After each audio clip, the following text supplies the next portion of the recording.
Notre invité aujourd'hui, Omar Sy. Bonjour Omar. Bonjour. À l'affiche du Prince oublié, magnifique film qui mélange la vie réelle avec les histoires qu'on peut raconter aussi aux enfants. Dans le film, vous êtes un papa très protecteur qui aussi aime s'amuser avec ses enfants. Est-ce que dans la vraie vie, c'est aussi le cas? Est-ce que vous êtes un papa hyper protecteur et qui aime aussi s'amuser et faire rire ses enfants? Oui, exactement, c'est la même chose, tout à fait la même chose. Vous êtes comme dans le film. Tout pareil. Tout pareil, j'ai même les mêmes vêtements que dans le film. J'ai une question, moi, par contre. Est-ce que, comment tu fais quand elle n'est pas là pour filmer et poser les questions? Parce que là, heureusement qu'elle est là, mais sinon, normalement. Tu veux tout savoir? Je veux tout savoir, ouais. D'habitude, tu fais comment? Et ben, le caméraman, en fait, il est en retard. Et donc, j'ai demandé à l'attaché de presse de filmer. Et heureusement, l'attaché de presse est exceptionnel. Elle peut filmer. Donc, en fait, on est dans un cas exceptionnel. Ok.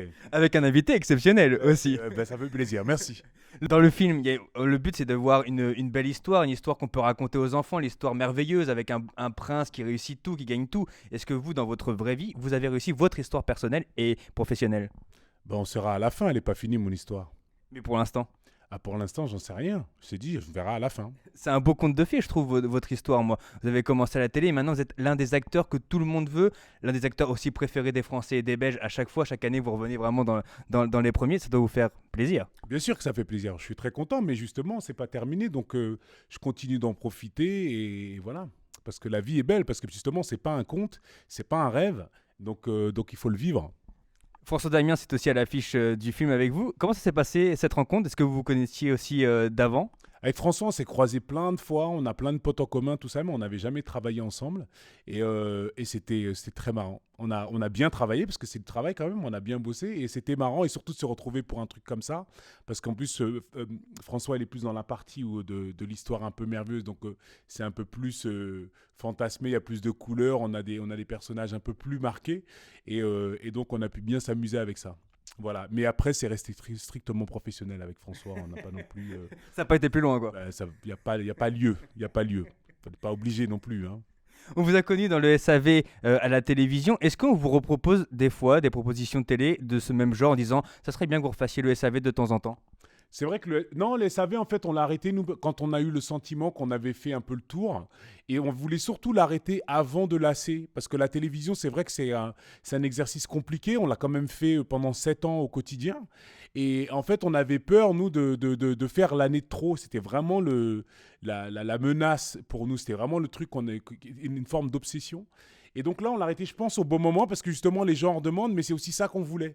On voulait on voulait s'arrêter, que les gens soient un peu frustrés. Plutôt, on préférait qu'on nous dise quand est-ce que vous allez le refaire que heureusement que vous avez arrêté, quoi. Donc voilà. Et donc, oui, ça nous arrive et c'est plutôt flatteur. On aime bien. Je préfère entendre ça, quoi.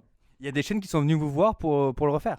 Non, ben c'est Canal+, de toute façon, c'est personne d'autre, quoi. Ah oui, donc si un jour devait le refaire même exceptionnellement, ça serait juste pour Canal+, qui a les droits sur la séquence. Oui, et puis historiquement, c'est avec eux qu'on l'a fait. Il n'y aurait pas de raison de le faire vraiment ailleurs, quoi. On a un magazine média, mais on vous voit très rarement à la télévision. Vous n'êtes pas quelqu'un qui fait les plateaux tous les 2 mois, c'est très rare de vous voir. On vous a vu dans votre dit Tout est permis pour votre association. Est-ce que vous le faites vraiment quand il y a quelque chose derrière d'important pour vous, comme l'association, ou est-ce que vous n'êtes pas un grand fan des plateaux? Non, moi j'adore ça, je viens de la télévision, vous venez de le dire, mais c'est que oui, je pense qu'il faut quand même avoir quelque chose à dire ou à présenter pour y être. Et puis je pense aussi le fait de ne pas y être souvent fait quand même que je prends le plaisir à y être. Et je pense aussi que les gens, ils sont contents de me voir aussi parce qu'ils ne me voient pas toutes les semaines. Je pense que c'est important aussi d'essayer de garder une forme de rythme, quoi, et pas non plus y être tout le temps. C'est intéressant pour personne. Vous êtes un showman, je vous verrais bien à la tête d'un late show à la française, comme on peut voir aux États-Unis. Est-ce que ça vous tenterait de faire une émission pareille? Parce que pour moi, voilà, Omar Sy à l'animation d'un talk show, d'un late show en France, forcément, ça serait un véritable carton. Ben c'est bien. Attendons que tu sois producteur et puis tu viendras me voir. Euh, Travaille un petit peu et puis reviens me voir.